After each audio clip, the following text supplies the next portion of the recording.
শুধু ভাবি গুরু আমার সব জায়গা থেকে বাদশা, সব জায়গা থেকে রাজা আসনে বসে আছে। একটা সময় ছিল যখন দেবদাকে নিয়ে বলা হতো এই মানুষটার টেলিভিশন টিআরপি নেই, একদম টিআরপি নেই। এটা আমিও বলেছি, হ্যাঁ সত্যি কথা, যেটা সত্যি কথা সেটা সত্যি কথা। দেবদার ডাইহার্টেড ফ্যান হয়ে অনেস্টলি আমি বলবো না যে ভাই একটা 0.9% টিআরপি আসছে, সেটাকে কী বলবো যে ও মারাত্মক টিআরপি, তো বলতে পারি না। বলেছি যে না টিআরপি নেই এই মানুষটার। কিন্তু কি অবাক করা বিষয় দেখো, এই মানুষটা আজকে টিআরপির কিং, এই মানুষটা আজকে ওটিটির কিং, এই মানুষটা আজকে বক্স অফিসের কিং, তাই না? তো একটা সময় এটা হয়েছে, তাই না? এবার আরেকটা জিনিসও তোমাদেরকে বলি যে এই এই দেবদার এই কিছুদিন আগেই একটা বিশালভাবে রোড ছিল যে বাঘা যতীন, সত্যি তো বাঘা যতীনের অ্যাড দেখানো হয়েছে, তারপরে বাঘা যতীন দেখানো হয়নি, মানে সিনেমাটা আসেনি। তো কোথাও গিয়ে একটা টাকা পয়সা নিয়ে লেনদেন নিয়ে বা বিক্রি হওয়া নিয়ে একটা ঝামেলা হচ্ছিলো বলা যেতে পারে। তখনও আমরা বলছিলাম যে ভাই দেবদার সিনেমা বিক্রি হচ্ছে না, কারণ টিআরপি এতদিন ধরে টিআরপির লিস্টটা খুব একটা ভালো না, সেই জন্যে। কিন্তু আবার এই দেবদাই দেখিয়ে দিল যে টিআরপি মারাত্মক কাকে বলে। টনিকের টিআরপি তুলে দেখে নাও, প্রজাপতির টিআরপি তুলে দেখে নাও, এবার দেখো গোলন্দাজের টিআরপি তুলে দেখে নাও, বা বাঘা যতীন রিসেন্ট রিলিজ বাঘা যতীনের টিআরপি তুলে দেখে নাও। এবার তুমি বলবে বাঘা যতীনের টিআরপি কোথায় বেরিয়েছে, তুমি কী করে জানলে বাঘা যতীনের টিআরপি কেমন? বলে রাখি, একটা সিনেমার টিআরপি কোথাও বেরোয়নি। একটা সিনেমা যখন একটা টেলিভিশন চ্যানেল বারংবার দেয়, এই নিয়ে বোধহয় 3-4 বার দেওয়া হয়ে গেল বাঘা যতীন। এবার এতবার যখন একটা টেলিভিশন চ্যানেল দিচ্ছে একটা সিনেমাকে, তখন জেনে রেখো, এবং সেটার একটা ইভেন্ট করছে, একটা মানে সিনেমাটা আসছে তার জন্য একটা আলাদা করেই করছে। আর দেবদার বাঘা যতীন খুব কাছের সিনেমা, খুব কাছের সিনেমা বাঘা যতীন সিনেমাটা, সেটা দেবদা বারংবার বুঝিয়ে দেয়, কারণ বাঘা যতীনে এখনও কোনো প্রোমো এলে দেবদা শেয়ার করছে, বুঝতে পারছো তো?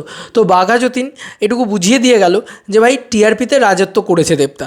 নাহলে এতবার করে টেলিভিশনে যখনই দেখবে একটা সিনেমা বারবার করে টেলিভিশনে দিচ্ছে, তখন জানবে সেই সিনেমাটা কিন্তু টেলিভিশন টিআরপি খুব ভালো পাচ্ছে, কারণ টেলিভিশন টিআরপি ছাড়া আর কোনো কথা শোনে না। চ্যানেল টিআরপি দেখবে, যদি দেখে টিআরপি আছে তো ভাই ঠিক আছে, যদি টিআরপি নেই তো ছুঁড়ে ফেলে দেবে, তোমাকে আর দ্বিতীয়বার দেবে না। তোমাদের মনে আছে কি না জানি না, কাছের মানুষ ছবিটা একবার কি দুবার দিয়েছিল টিভিতে, তারপরে কিন্তু আর দেয়নি। কিন্তু তোমরা দেখো আজকে কিশমিশ ছবিটাও তাই, কিন্তু একবার দুবার দিয়েছিল, তারপর আর দেয়নি। সেরকমভাবে দেখতে পাওয়া যায় না দেওয়ার কথা আর কি, খুব একটা পপুলারিটি পায়নি আর কি টেলিভিশন, অনেস্টলি যেটা অনেস্টলি পাইনি সেটা পাইনি। টিআরপিও ভালো জেনারেট করতে পারে, 1.2 সামথিং টিআরপি জেনারেট করতে পেরেছিল কিশমিশ, আর 0.9% টিআরপি জেনারেট করতে পেরেছিল কাছের মানুষ। একদমই চলেনি টেলিভিশনে অনেস্টলি স্পিকিং। কিন্তু কি অদ্ভুত ব্যাপার দেখো, আজকের দিনে দাঁড়িয়ে এমন এমন ছবি দেবদা করছেন, বাঘা যতীন দারুণ টিআরপি জেনারেট বারবার দিয়েই যাচ্ছে, টিভিতে দিয়েই যাচ্ছে, মানে পরের পর দিয়ে যাচ্ছে, এবং টিআরপিও ভালো জেনারেট করতে পেরেছে, নিশ্চয়ই জেনারেট করতে পেরেছে। মানে একটা মানুষ কতটা সাকসেসফুল হয়ে উঠেছে সব জায়গা থেকে। মানে যে মানুষটাকে বলা হচ্ছিলো যে তার টেলিভিশন হয়তো বিক্রি হচ্ছে না, সেই মানুষটা এখন টিআরপির বাদশা, টিআরপির কিং। কারণ প্রজাপতি হোক, টনিক হোক, এই ছবিগুলো তো রয়েইছে, প্রধান দেখবে। আচ্ছা, এবার ওটিটির কথায় যদি আসি, টেলিভিশন টিআরপির কথা তো তোমাদেরকে বললাম যে মানুষের ঘরে ঘরে পৌঁছে গেছে, মানুষ এখন দেবদার ছবি দেখা ঘরে ঘরে পছন্দ করছে, এটা তো মানতেই হবে। কারণ বাকি যারা স্টার সুপারস্টার রয়েছে তাদের ছবি তো বিক্রিই হয় না, তাদের ছবি তো টেলিভিশনে আসছেই না। কবে একটা ছবি আসছে, তারপর আর কোনো ছবি আসছেই না টেলিভিশনে। তো সেখানে দেবদা যত কটা ছবি রিলিজ করেছে সব কটা কিন্তু বিক্রি হয়ে গেছে, মানে লোকে কিনে নিচ্ছে। এবার এটাই হচ্ছে সবথেকে বড় কথা। দেখো আজকের দিনে দাঁড়িয়ে এটা করাটা খুব ইম্পর্টেন্ট, কারণ এখন বাংলা ছবি বিক্রিই হয় না, কেউ কিনতেই চায় না, কারণ টিআরপি দেবে না, বিজনেস হবে না, এই কারণে। তো দেবদা কিন্তু প্রত্যেকটা ছবি বিক্রি করে দিচ্ছে। আমি যদি একদম আমি কাজ করা শুরু করেছি কিশমিশ থেকে, আমি যদি প্রপারলি কাজ করা শুরু করেছি কিশমিশ থেকে, তা আমি যদি টনিকের দিকেও চলে যাই, মানে একদম টনিক থেকে যদি শুরু করি, টনিক বিক্রি হয়ে গেছে, কিশমিশ বিক্রি হয়ে গেছে, কাছে মানুষ বিক্রি হয়ে গেছে, কাছে মানুষ তো আবার আমাজন প্রাইমেও বিক্রি হয়েছে। আচ্ছা চলো, প্রজাপতি বিক্রি হয়ে গেছে, তারপরে ব্যোমকেশটা এখন অবধি আমি দেখতে পেলাম না কোনো হলে, মানে কোনো ওটিটি প্ল্যাটফর্ম বা কোথাও একটা এসছে, ব্যোমকেশটা জানি না। তবে তোমার বাঘা যতীন বিক্রি হয়ে গেছে, প্রধান বিক্রি হয়ে গেছে, প্রধান এই রিসেন্ট রিলিজ প্রধানও বিক্রি হয়ে গেছে, হইচই কিনে নিয়েছে প্রধানকে। এবার হইচই কিনলে, একটা সিনেমাকে কিনলে 1 থেকে 1.5 কোটি টাকা জাস্ট সিনেমাটার জন্য দিয়েছে, তো এটাও কিন্তু একটা উপরি পাওনা, তাই না? তো কোথাও গিয়ে এইটুকু বুঝিয়ে দিয়ে গেল দেবদা যে ওনার সময়টা বোধহয় খুবই ভালো চলছে, এবং মানে গুরুর আমার সময় কোনো দিনই খারাপ যায়নি।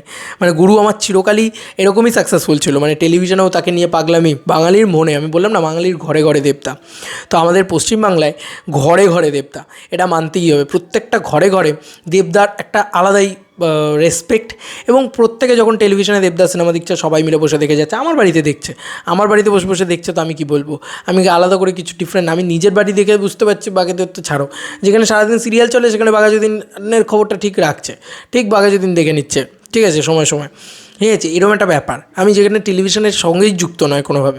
আবার যদি ওটিটির কথায় আসি, এই ওটিটি প্ল্যাটফর্মের এত রমরমা, এই বাজারে ওটিটি প্ল্যাটফর্মে একটা সিনেমা হিট হওয়া খুব জরুরি, বাংলা সিনেমা, সেখানে প্রধান আসছে, সেখানে আরও দেবদার 5টা ছবি এসছে, সেখানে কিন্তু হটস্টারের ক্ষেত্রে তোমরা যদি দেখো কিশমিশ কিন্তু হটস্টারে হায়ার রেটিংয়ের দিকে রয়েছে, বা অ্যামাজন প্রাইমে আবার কাছের মানুষ রয়েছে, মানে ওটিটি প্ল্যাটফর্মসে আবার কিশমিশ, কাছের মানুষ, এই ছবিগুলো ভালো চলেছে, যেটা হয়তো টেলিভিশনে চলে না, ওটিটি মানে ইয়াং জেনারেশন দেখেছে, তাই তো।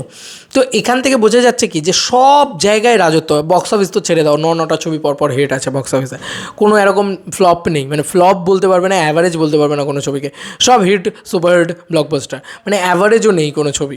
এইটা হচ্ছে একটা মানুষের বক্স অফিস, এইটা হচ্ছে একটা মানুষের সাকসেস রেশিও, মানে 9টা হিট বক্স অফিসে। চলো আমি যদি ওটিটি প্ল্যাটফর্মসে আসি, সেখানেও রাজত্ব করবে আছে, সব জায়গায় টিআরপিতে টপে রান করছে, মানে ওটিটি টিআরপির কথা বলছি। টেলিভিশন টিআরপির কথায় যদি আসি, এখন সেখানেও সেটা টপে রান করছে, কারণ প্রজাপতির মতন টিআরপি রেটিং আর কোনো বাংলা ছবি নেই কিন্তু, বা টনিকের মতন টিআরপি রেটিং কিন্তু আর কোনো বাংলা ছবি নেই। সেই ছবিগুলো কিন্তু দেবদার, বা আজকে বাঘা যতীনেরও তো এরকম হিউজ টিআরপি জেনারেট করছে, নাহলে এত বারবার দেওয়া হতো না। তো বোঝা যাচ্ছে এগুলো দেখে একটা জিনিস পুরো ড্রলাইন করা যাচ্ছে একটা সুন্দরভাবে, যে এই মানুষটা মানে মেগাস্টার হওয়ার যোগ্য বাংলা ইন্ডাস্ট্রি থেকে, ওয়েস্ট বেঙ্গল ইন্ডাস্ট্রি থেকে, এবং এই মানুষটা মেগাস্টার বলার যোগ্য। আর একটা জিনিস, এই মানুষটার ক্রেজ, এই মানুষটার উন্মাদনা কোথায় গিয়ে পৌঁছেছে আজকে। দেবদা not a name, this is a brand এখন বাংলার আপামর জনগণের কাছে। মানে দেবদার মতন সাকসেস আজকের দিনে দাঁড়িয়ে কেউ রিপিট করতে পারছে না, কেউ না। দেবদার সমগোত্রীয় সুপারস্টার তো নয়, তাছাড়া স্টাররা কেউ না, অসম্ভব, মানে কারুর ধারে বার দিয়ে নেই, দেবদার ধারে বার দিয়ে কেউ নেই। দেবদা এখন এমন পজিশনটা হোল্ড করে বসে আছে, তুমি ভালো করে লক্ষ্য করলেই বুঝতে পারবে, চোখের সামনে এটা পুরো প্রমাণ। এবার তোমাদের কার কী মতামত? দেবদার নাকি বিক্রি হতো না, একটা টাইমে বিক্রি হচ্ছে না, এই জায়গাটা থেকে কাট্টু আজকে এই জায়গাটা, যেখানে দেবদা জাস্ট রাজত্ব করছে, যেখানে যাচ্ছে আজকে হইচই, মানে এসবিএফের মতন জায়গা, তারাও দেবদার সিনেমা কিনছে। বিগ স্যালুট টু দেবদা ভাই, তুমি গুরু ফাটিয়ে দিয়েছো, মানে ওটিটিতে রাজত্ব করছো, টেলিভিশনে রাজত্ব করছো, আবার থিয়েটারেও রাজত্ব করছে। একটা সময় তুমি বলেছিলে যে শুধু স্যাটেলাইটে সাকসেস দিয়ে তো আর হয় না, মানে এটা দেবদা একটা জায়গায় বলেছিল যে শুধু আমার সিনেমা স্যাটেলাইটে চললো, আমার বক্স অফিসে সিনেমা চললো না, এমনটা আমি কোনোদিনই চাই না। তো এটা দেবদা একসময় বলেছিল, মজা করেই বলেছিল। তো আজকে দেবদা দেখো, মানে এই মানুষটার হয়তো চেষ্টাটা এটাই ছিল যে আমার সিনেমা যেন সব জায়গায় চলে, মানে ওটিটি প্ল্যাটফর্মসে এলে সেখানেও যেন আমার সিনেমা ব্যবসা করে, আমার সিনেমা যদি টেলিভিশনে আসে সেখানেও যেন মানুষ বসে সিনেমাটা দেখে, এবং আমার সিনেমা যখন থিয়েটারে আসবে তখনও যেন মানুষ টিকিট কেটে সিনেমাটা দেখে, যেটা আগে হতো। মানে পাগলুর সময় হয়েছে, মন মান্নার সময় হয়েছে, বা সেই যে পুরনো দেব, যে সব জায়গায় তার সিনেমা চলছে, সব জায়গায় তার সিনেমা নিয়ে একটা আলোচনা, তার সিনেমা নিয়ে একটা চর্চা, সেই জিনিসটা কিন্তু মিসিং হয়ে গিয়েছিল এতদিন ধরে। এবার সেই জিনিসটা কিন্তু আবার ফুটে উঠলো, দেবদার সেই জিনিসটা আবার ফুটিয়ে তুললেন আর কি। এবার তোমাদেরকে আর কি মতামত এন্টায়ার ভিডিওটাকে নিয়ে জানিও কমেন্ট সেকশনে। চলো বন্ধুরা, নতুন কোনো ভিডিওতে দেখা হবে, বাই।